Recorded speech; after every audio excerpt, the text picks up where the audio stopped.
اتنے بڑے پیمانے پر ہم اناج اگا سکتے ہیں کہ ہم اس کو پوری دنیا کے اندر سپلائی کر کے، لیکن چونکہ ہماری اپنی گندم پوری نہیں ہوتی، ہم آسٹریلیا سے، امریکہ سے گندم بھی منگوا رہے ہوتے ہیں۔ جب وزارت کا سسٹم چل رہا تھا، جب سود کی آیات نازل ہوئی، رسول اللہ صلی اللہ علیہ وسلم نے صحابہ کو کہا کہ بھئی لوگوں کو مفت پہ زمین دو، اگر مفت پہ نہیں دے سکتے ہو تو اپنے پاس رکھو، کرائے پر اور مزارت کے اوپر دینا یہ سود ہے۔ اللہ تعالیٰ نے سورہ رحمان کے اندر ایک عروج کے دور کا ذکر کیا ہے کہ جو جن اور انسان ہیں یہ ایسے عروج کے دور میں پہنچیں گے، اتنی سائنسی ترقی کریں گے کہ سلطان کے ذریعے سے اگر وہ چاہیں تو وہ کہکشاؤں کا جو ہے چکر لگانا چاہیں تو وہاں پر جو ہے اپنے جو حدود ہیں جس سے جو ہے ویسے آدمی نہیں نکل سکتا ہے، لیکن سائنسی طاقت کی بنیاد کے اوپر وہ نکل سکے۔ اللہ نے کہا کہ یہ انقلاب آکے رہے گا اور جو مجرم ہیں وہ چہرے سے پہچانے جائیں گے۔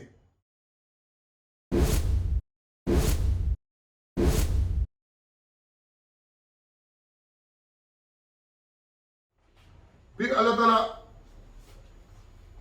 عام چیزوں کا ذکر کرتا ہے، اناج کا ذکر کرتا ہے کہ اب اناج کو آپ دیکھیں، ہمارا ملک جو ہے نا زرعی ملک ہے۔ ایک گندم کو اگر آپ بولو تو اس گندم کے بدلے میں اگر ایک دانے کے بدلے میں 2 دانے ملتے ہیں تو اس کا مطلب یہ کہ 100% منافع ہے۔ اگر 10 دانے نکلتے ہیں تو 1000% ہے۔ اگر جو ہے نا 50 دانے نکلتے ہیں تو اس کا مطلب یہ ہے کہ 5000، اگر 65-70 وہ نکلتے ہیں تو یہ 6500 7000% منافع ہے۔ تو ہم کیا کرتے ہیں کہ یہاں پر جو ہے نا اتنے بڑے پیمانے پر ہم اناج اگا سکتے ہیں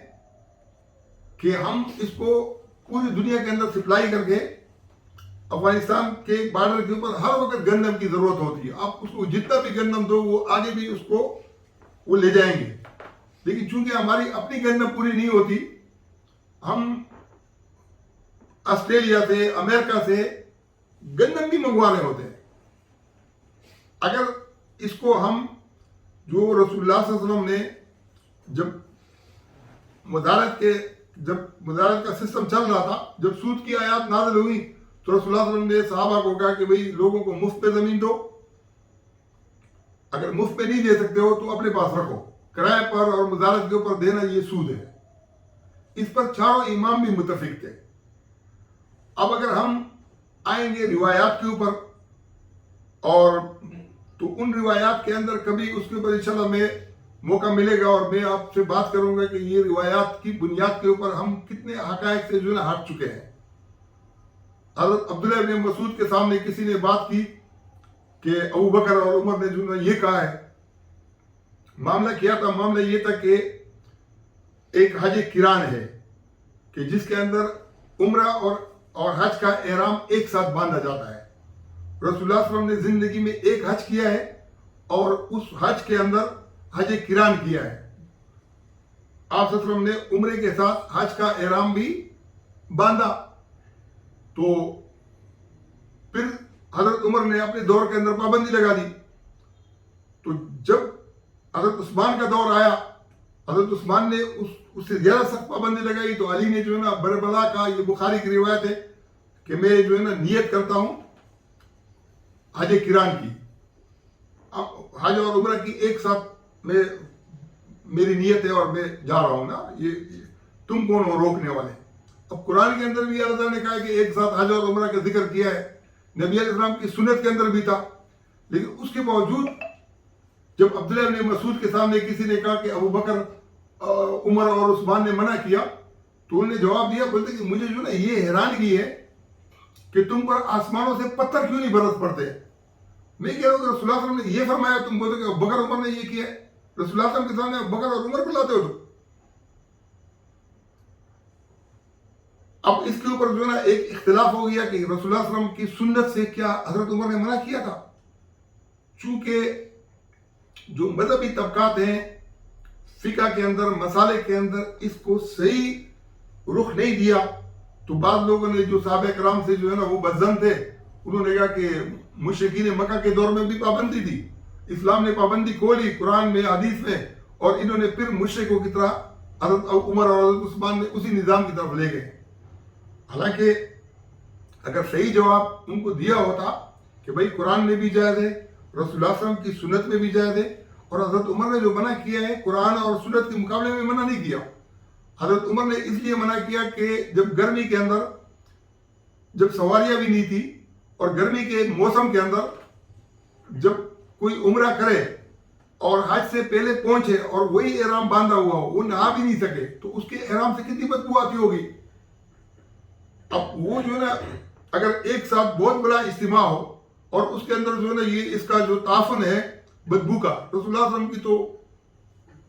بدن سے اگر پسینہ آتا بھی تھا تو خوشبو آتی تھی، اور رسول اللہ صلی اللہ علیہ وسلم نے اگر آج کیا ہوگا تو اس دور کے اندر کیا ہوگا جب سردی کا موسم ہوگا جس میں پسینہ آتا نہیں ہے. لیکن یہ کہ اگر حضرت عمر کی کوئی صحیح توجیہ کر دیتا تو میں سمجھتا ہوں کہ حضرت عمر کے اوپر کوئی پھر غلط طرح سے شک بھی نہ کرتا. جو ان کے مخالفین ہیں وہ اس کے بارے میں یہ نہ کہتے کہ انہوں نے کوئی بدعت ایجاد کی یا رسول اللہ صلی اللہ علیہ وسلم یا اللہ کے مقابلے میں آئے. تو آج ہمیں ایسے ماحول کی ضرورت ہے جس کے اندر ہم غلط فہمیوں کو بھی دور کریں اور دنیا کو بھی یہ پیغام دے کہ اسلام کا جو اصلی پیغام ہے وہ کیا ہے اور انسانیت کے لیے کیا ہے. تو اللہ تعالیٰ نے سورہ رحمان کے اندر ایک عروج کے دور کا ذکر کیا ہے کہ جو جن اور انسان ہیں یہ ایسے عروج کے دور میں پہنچیں گے، اتنی سائنسی ترقی کریں گے کہ سلطان کے ذریعے سے اگر وہ چاہیں تو وہ اس سے بھی نکل سکیں گے. یعنی اگر وہ ایک کہکشاؤں کا جو ہے نا چکر لگانا چاہیں تو وہاں پر جو ہے نا اپنے جو حدود ہیں جس سے جو ہے نا ویسے آدمی نہیں نکل سکتا ہے، لیکن سائنسی طاقت کی بنیاد کے اوپر وہ نکل سکیں گے. اس عروج کا دور اللہ نے ذکر کیا ہے. اس عروج کے دور پہ اللہ تعالیٰ نے پھر یہ فرمایا کہ جو مجرم ہیں ان کو تو یہ یقین نہیں ہے کہ ایسا دور آئے گا، اتنا بڑا انقلاب آئے گا، اتنی بڑی عدالتیں قائم ہوں گی، اتنا انصاف قائم ہوگا. تو ان کے ذہن دل و دماغ کے اندر یہ چیزیں نہیں تھی، لیکن اللہ نے کہا کہ یہ انقلاب آ کے رہے گا اور جو مجرم ہیں وہ چہرے سے پہچانے جائیں گے، اور ان کو نواسی جو پیشانی کے اوپر سر کے بال ہیں اور جو انسان کے جو ہے نا اقدام پاؤں ہیں ان سے ان کو پہچانا جائے گا. آج جدید ٹیکنالوجی ایسی پہنچ گئی ہے کہ چہرہ بھی پتہ چلتا ہے، اور چائنا نے بھی یہ ٹیکنالوجی نکالی ہے. اور اگر دنیا کے اندر ایک اچھا سسٹم خلافت علامہ جو نبوت قائم ہو جائے تو یہ جتنے بھی مجرم ہیں، مجرم کا تعلق یہ نہیں ہے کہ مسلمان ہے یا کافر ہے، اس سے اس کا کوئی مجرم ہے، چاہے وہ مسلمان ہے، سکھ ہے، ہندو ہے، یہودی ہے، عیسائی ہے. اور جو مجرم نہیں ہے وہ جو ہے نا وہ چاہے وہ مسلمان ہے، چاہے سکھ ہے، چاہے ہندو ہے، چاہے وہ عیسائی یہودی ہے، جو مجرم نہیں ہے وہ مجرم نہیں ہے. تو پکڑا کس کو جائے گا؟ مجرم کو پکڑا جائے گا. اب جو اصطلاحات ہیں، برزخ کی ایک اصطلاح ہے. ہم یہ سمجھتے ہیں کہ شاید برزخ کا تعلق انسان کے مرنے سے لے کر جو قبر کے مراحل ہیں قیامت تک، یہ عالم برزخ ہے. یہ بھی برزخ ہے، لیکن اللہ نے جو ہے میٹھے اور کڑوے پانی کے درمیان جو آڑ ہے اس کو بھی برزخ قرار دیا ہے. اس طریقے سے جو جہنم ہے، جہنم کا جو ہے نا اطلاق جس طریقے سے قیامت کے بعد جنت اور جہنم کا تصور ہے، اس طریقے سے دنیا کے اندر بھی جنت کا تصور بھی ہے اور دنیا کے اندر جہنم کا تصور بھی ہے. یہ جو قرآن ہے اس نے ایک ٹائم کے اندر بہت عروج کو جو ہے نا پہنچنا ہے. اس کا ایک ایک حکم، اس کا ایک ایک عمل، یہ پوری دنیا کے اندر چاہے کوئی اس کے اوپر ایمان لائے یا نہ لائے، لیکن فطری طور پر لوگوں نے اس کو قبول کرنا ہے. اور اس کی قبولیت جیسے سائنس کے بارے میں 1000 سے زیادہ آیات ہیں. آج وہ سائنسدان بہت سارے اس بنیاد کے اوپر مسلمان ہو رہے ہیں کہ 1400 سال پہلے اللہ تعالیٰ نے جو ہے یہ خبر دی ہے، میڈیکل کی دنیا میں، سائنس کی دنیا میں، کہکشاؤں کی دنیا میں جو خبریں جو ہے نا قرآن کے اندر موجود ہیں، اس سے لوگوں کے جو سائنسدان ہیں وہ ان کو مان رہے ہیں، چاہے وہ ایمان اس کے اوپر رکھیں یا نہ رکھیں. لیکن جب وہ مان رہے ہیں تو بس یہی ایمان ہے. یعنی کسی چیز کا ماننا جو ہے نا، کسی چیز کو مسترد کرنا کفر ہے، اور کسی چیز کو ماننا جو ہے نا یہ ایمان ہے. تو اس کے اوپر یہ ایمان لائیں گے. انسانیت جو انسانی فطرت کے اعتبار سے ان کا بالکل اس کے اوپر ایمان آ جائے گا.